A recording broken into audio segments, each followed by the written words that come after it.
I want to be Danny. No, I want to be Danny. You got to be Danny last time. Who is Danny? And why were we fighting about this? Hello, everybody. My name is Bishop Friesch, and I want to welcome you to this little project called My Life Through Music, where I share significant events and experiences over my lifetime, along with the music that was there in its own special way. And the music and the song that was there at this particular time in this particular place is the song Grease, performed by Frankie Valli, written by Barry Gibb from the Bee Gees. And it was released in 1978 as the title track to the movie Grease. And this song is really cool. This is a very cool song. It was written by Barry Gibb, so you know it's cool.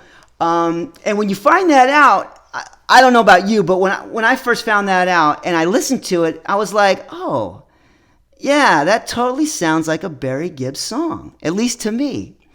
For me, it's got enough funk in it, and it's got just the right amount of pop and disco to just kind of make it a really well-rounded song. And again, to me, this is my opinion, I think Frankie Valli's voice is so smooth and so perfect for this particular song or this type of song that, to me, that he's probably the only one who could really sing this song, at least to me. And the song, it hits on a lot of things that kids, especially older than I was, at this particular time. I was about 7 or 8 years old when I first started hearing this song and watching the movie. But it hits on things that older kids were dealing with. For example, things like love and relationships, identity and who they are, and how to process certain things, And those things were definitely prevalent in the movie. And they're totally prevalent in this song. For example, we got a loving thing, the couple. We got to feed it right. And to me, that's kind of like saying, we got this good thing. It's a loving thing. We got to feed it right in order to keep it going, for it to remain that way. And then this is where it gets really profound. We start believing now that we can be what we are, whatever that is. And that can be defined in so many different ways. And it's going to be different for many different people. And then it goes down to, we stop the fight right now. We got to be what we feel. And I think that's really interesting. Where's the fight? Is the fight external or is it internal? It could be both. But we stop the fight right now. We got to be what we feel. I think there's some depth in there. And now as it appears, again, like I said, to be primarily directed towards a couple, a guy maybe talking to or singing to his girl. But what if we directed this inward? Towards ourselves, and in more of a way of self-reflection, and then ask those same things or say those same things to ourselves. Start believing now that we can be what we are, whatever that is, and be what we feel. What are those things? And I like to ask myself, those questions. And I encourage everybody to ask themselves those things, because it'll really open up your mind and you'll learn a lot about yourself.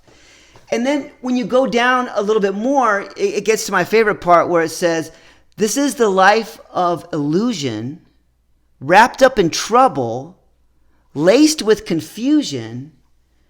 What are we doing here? That's an age-old question. And those statements, really make you think. And I think it's really important to explore those types of things. Very profound in those few lines there. How do you feel about them? How do you process that? What does it mean to you? in your particular situation right here, right now, in this place. I didn't understand, the depth of this song at, again, age probably 7 or 8. I just thought it was cool. I just thought it sounded cool. I liked everything about it. So at this time, my brother and I, we started to venture off our street where we lived.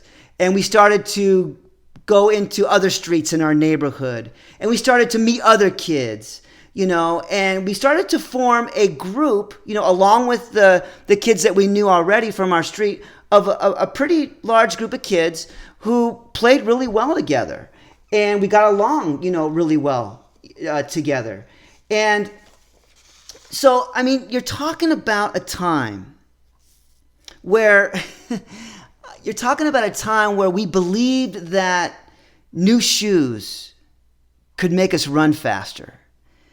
And if we saw a tree, we just had to climb it. There was no question. There was no, thinking about it. We just did it, It was mandatory.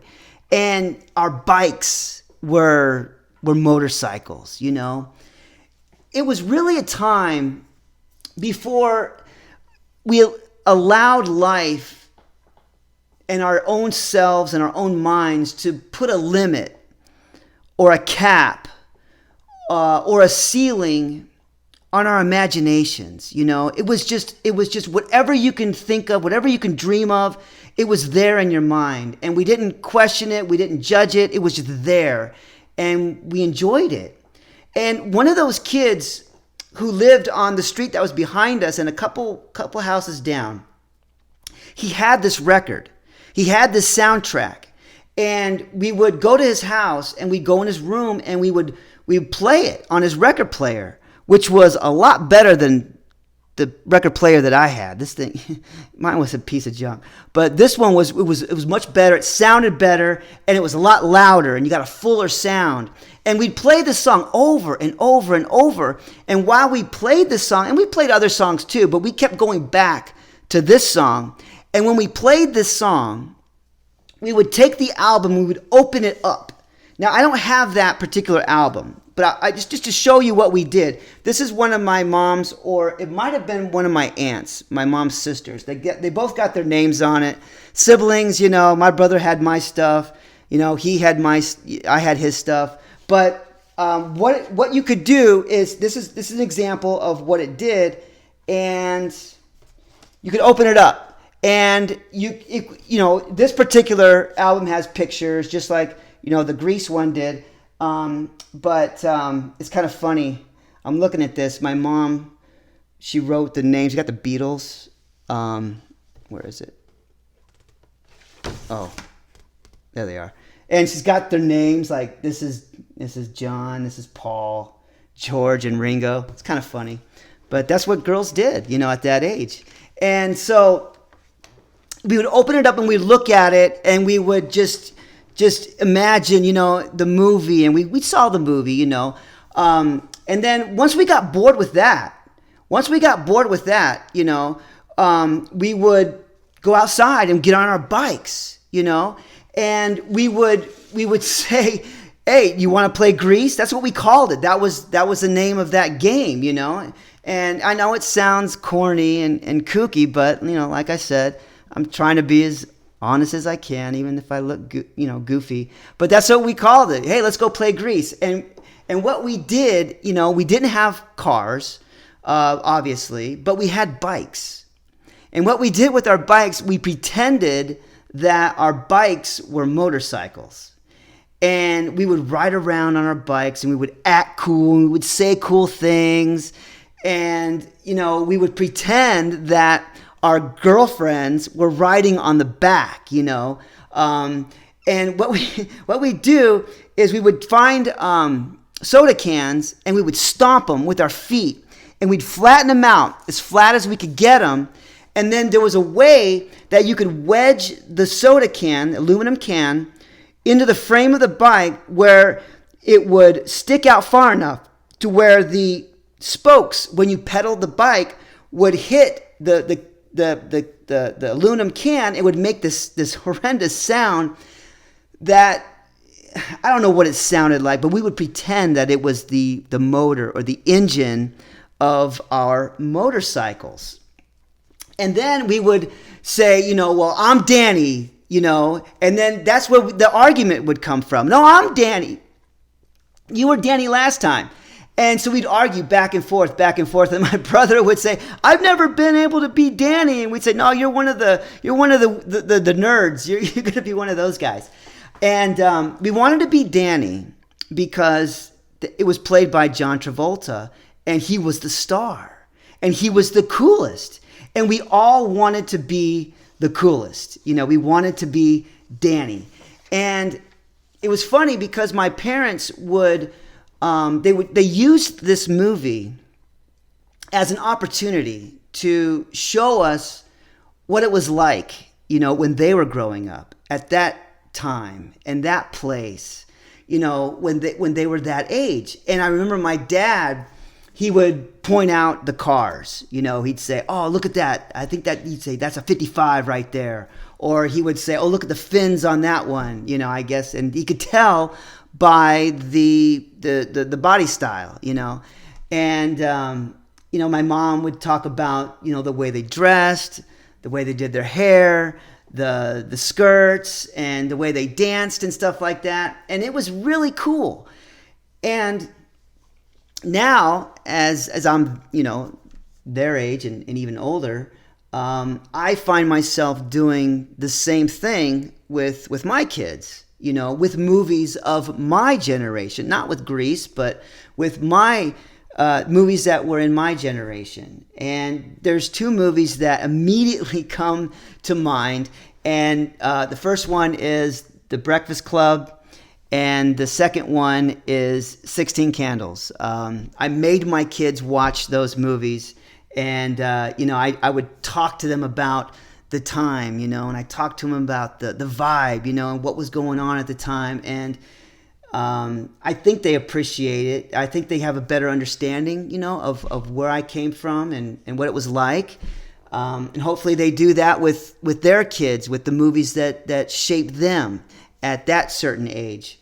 As I think back on this particular, time and place, it's like the more things change, the more they seem to stay the same.